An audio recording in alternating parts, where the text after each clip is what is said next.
This ABC 15 Flash Briefing is sponsored by Sanderson Ford. Straight up. Hello, I'm Faye Fredericks with your top stories from ABC 15 Arizona. We begin with new developments in a shooting involving MCSO deputies at a Queen Creek WAL-MART.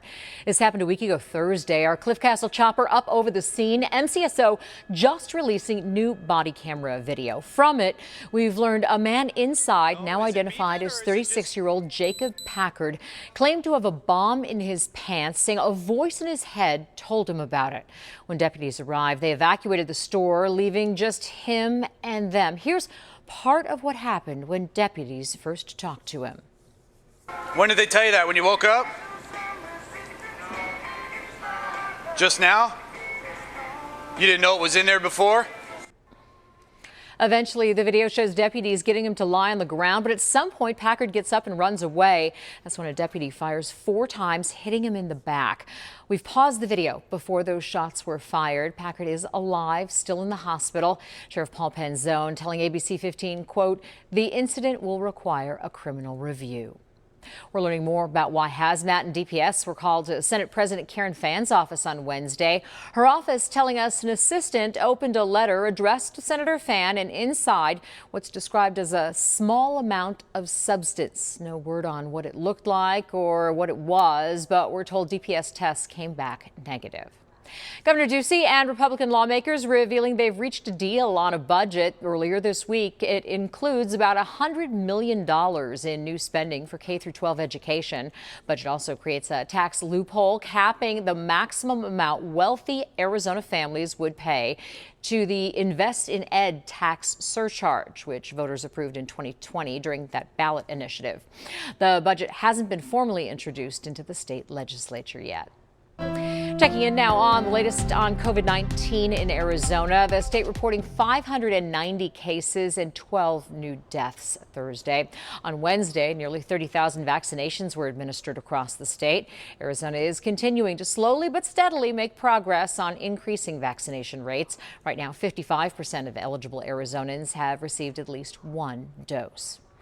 While most places are lifting their mask mandates, one place in Arizona isn't. The Navajo Nation will still require them on tribal land. We have been in this pandemic for a very long time, and sometimes we're unsure, and the only way we know is that we've known that masks have been very effective. So continue to wear your mask. During a Facebook town hall, Navajo Nation officials said not enough people are getting vaccinated to get rid of the masks just yet. At one point during the pandemic, the Navajo Nation was considered one of the worst hotspots in the country. 2 vaccination events happening this Saturday geared toward underserved communities, hosted by Arizona.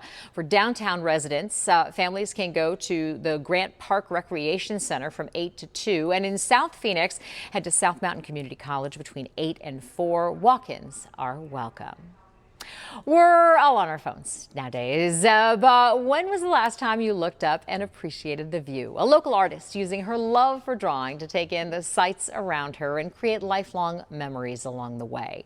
27-year-old Eileen Martinez makes a living drawing photos of homes and local businesses.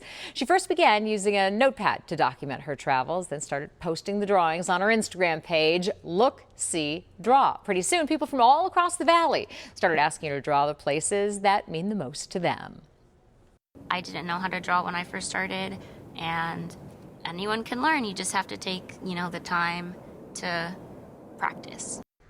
If you'd like to commission Martinez to draw something special for you, we have her information under this story on ABC15.com.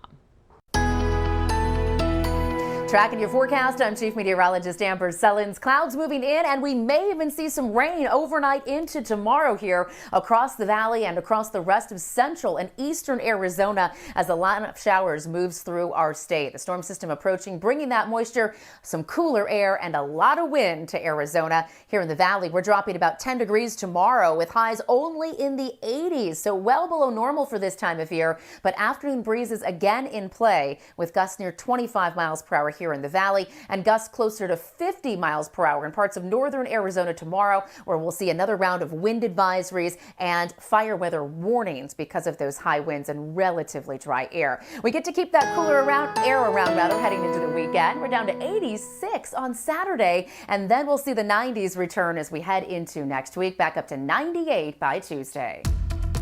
For the latest headlines, weather, and traffic, head to ABC15.com or download the free ABC15 mobile app. This ABC 15 Flash Briefing is sponsored by Sanderson Ford. Straight up.